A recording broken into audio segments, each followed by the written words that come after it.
31 অক্টোবৰ তাৰিখে ৰৈ ৰৈ বিনালে চিনেমাখন মুক্তি পাইছিল আৰু এতিয়া 21 নৱেম্বৰ তাৰিখে এই চিনেমাখন এতিয়া চলিব।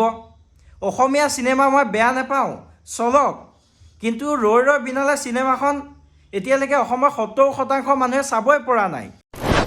কেইদিনমানৰ আগত সাংস্কৃতিক জগতৰ লগত জড়িত থকা ভদ্ৰ মানুহবিলাকে কৈ আছিল ৰৈ ৰৈ বিনালে চিনেমাখন অনিৰ্দিষ্ট কাললৈকে চিনেমা হলত চলি থাকিব, যাতে গোটেই অসমৰ ৰাইজে সেই চিনেমাখন চাব পাৰে, আমাৰ জুবিন দাৰ শেষ স্মৃতি বা শেষ উপহাৰ বুলি।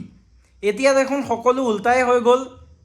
31 অক্টোবৰ তাৰিখে ৰৈ ৰৈ বিনালে চিনেমাখন মুক্তি পাইছিল আৰু এতিয়া 21 নৱেম্বৰ তাৰিখে এই চিনেমাখন এতিয়া চলিব।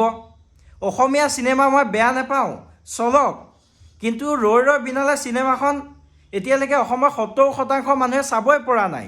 এনেকুৱা টাইমত এই চিনেমাখন দিয়াটো শুদ্ধ হৈছেনে?